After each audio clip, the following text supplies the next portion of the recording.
This is a review of ratios, rates, and proportions. A ratio is a comparison of two numbers. For example, if I have 3 cats and 5 dogs, the ratio of cats to dogs is 3 to 5, or 3:5, which is the same thing as 3 to 5, or actually writing the word 3 to 5. If I wanted to do the opposite, dogs to cats, it would just look like this. 5 to 3, 5 to 3, and 5 to 3. The most common form of a ratio looks like a fraction. Ratios can be simplified just like fractions. For example, let's say that when I try to parallel park, for every 6 times I get it right, there are 4 times that I end up on the sidewalk. So that would be 6 times right, 4 times oops. Well, that can be simplified to 3 over 2 just by dividing both the top and the bottom by 2. So that's a little bit simpler. I can say for every 3 times I get it right, 2 times I end up on the sidewalk. Rates are ratios that compare things that can be measured. The most common rate is our speed limit. 55 miles an hour can be written as 55 miles per 1 hour. This is also called a unit rate because it has a 1 as a denominator. To create a unit rate, just divide the numerator and the denominator by the denominator. For example, let's say that I went 558 miles in 6 hours. Well, to create it as a unit rate, I first need to make it as a ratio. 558 miles in 6 hours. And if I divide both the top and the bottom by the 6, I will get a 1 on the bottom to create a unit rate. The top then would become 93 miles, and the bottom would become 1 hour. Another way to write that would be 93 miles per hour. Oh, glory be. Hope I wasn't going that fast. You can use unit rates to compare prices of items to find the better buy. Do you like Starburst? At Walmart, they sell a medium bag, 14 ounces, for $2.48. They also sell a large bag, 41 ounces, for $12.78. Now, usually buying in bulk is cheaper, right? Well, is it this time? Let's find the price per ounce. Remember, money always goes on top when we're talking about unit rates. So let's look at the medium bag. It is $2.48 for 14 ounces. Let's divide that by the 14 so that I can get a 1 on the bottom. And I get 18 cents, which we can write like this, per 1 ounce. Alrighty. And then the large bag, I'm going to do $12.78 over 41 ounces. And I'm going to divide both the top and the bottom by 41. And this time I get 31 cents per ounce. Wow, that's a lot more expensive than the smaller bag. So this time buying bulk is more expensive. If you want the same amount, you might as well just buy 3 of the medium bags.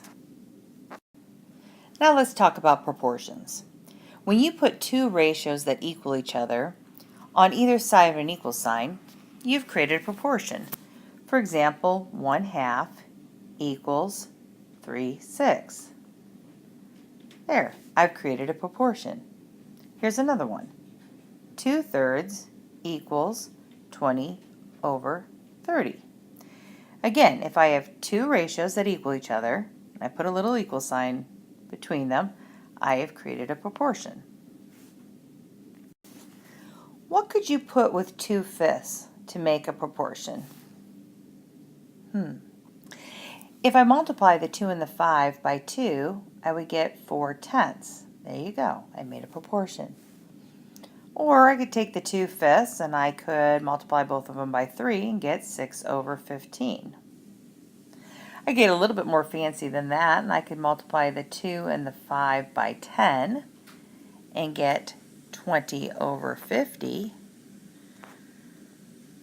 Or I could just go right out wild and do 2/5 and multiply both of those by 1,000 and get 2,000/5,000. Either way, there's 4 different ways that I can create a proportion with 2/5. Well then, how can you tell if two ratios make a proportion? I have this ratio 2/3 and 6/10. Well, one way is to just simplify both of them, and if they simplify to the exact same fraction, then they can make a proportion. Another way is to use cross products. In cross products, I'm going to circle the numbers that are diagonal from each other. If the product of one of the crosses equals the product of the other cross, then those two numbers form a proportion. Here, I'll do the math for you.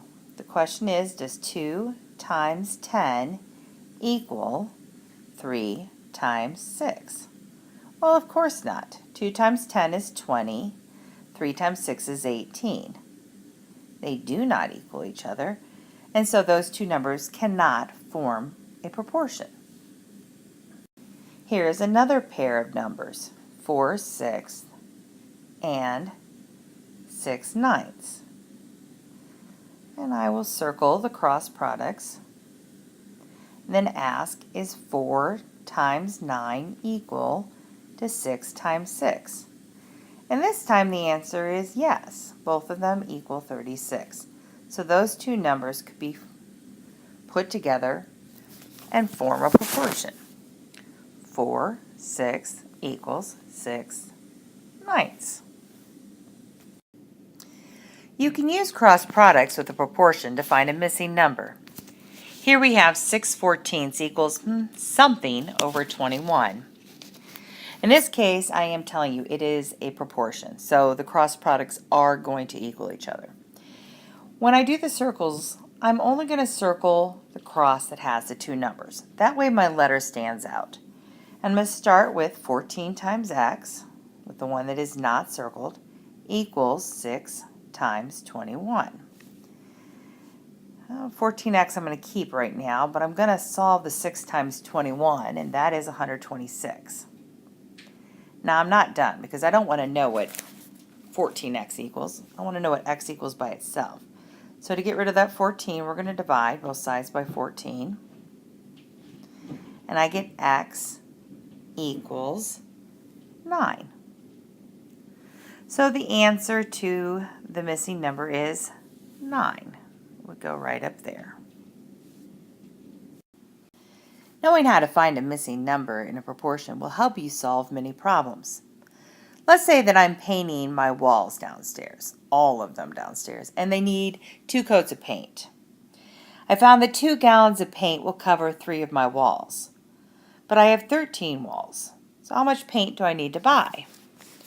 Well, let's start with that initial numbers here. I have 2 gallons of paint cover 3 walls.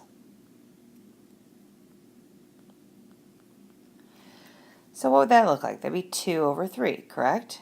Where I have gallons here and walls here. And then I have 13 walls. So where would that go? Well, it's got to go on the same level as the walls. So right here, 13 walls. And here's x for my 2 gallons of paint. Now I solve it like normal. I'm going to go ahead and circle the two numbers that don't involve the x. But I'm going to start with the x by saying 3x equals 2 times 13.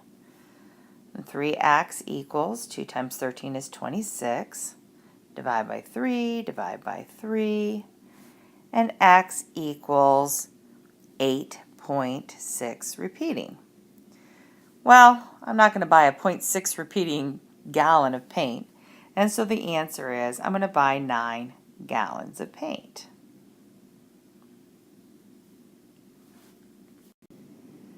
You can also use proportions to convert measurements.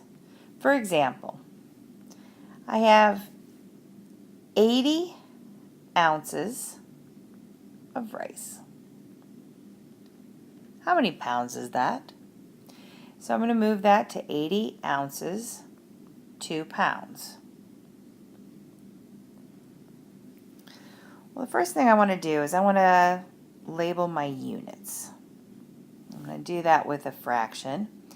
And I'm going to say I have ounces and I have pounds. Now I'm ready for my ratio. I'm going to do a ratio skeleton, proportion skeleton. I'm ready for my proportion. And I'm going to look at the conversion. How many ounces are there in a pound? Well, there's 16 ounces in 1 pound.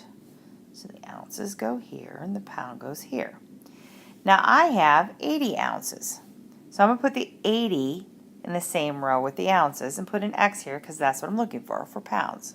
I'm going to circle the 1 times 80 and then I do my math here. Let's see, I probably need to move this up just a little bit. And I'm going to do 16x equals 1 times 80, which I know is 80. And divide both of these by 16 so that I can get x by itself. X equals 5. And I'm looking for pounds, so 5 pounds. Let's try that one more time. This is Sultan Kösen from Turkey. He is the tallest living man according to the Guinness World Records. He's 2.75 yards tall. Now to give you a little bit of idea of how tall that is, look at the doorway.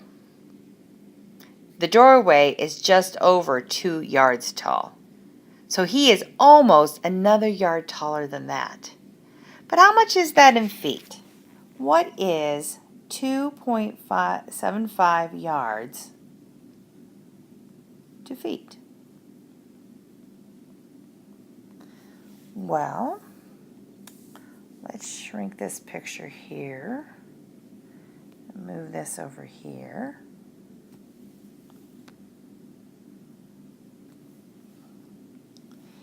And we're going to put our unit.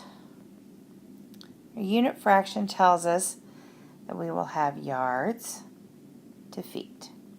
All right, let's do that proportion skeleton. According to my conversion chart, there is 1 yard to every 3 feet. 1 yard to 3 feet. And I know that he is 2.75 yards, and I've got to keep that with the other yards. So just bring that right over here. X. Alrighty, let's circle my numbers. 1 times x is x, so x equals 3 times 2.75. And x equals 8.25 feet tall. Wow. Well, that completes our review. I hope that you understand ratios, rates, and proportions better.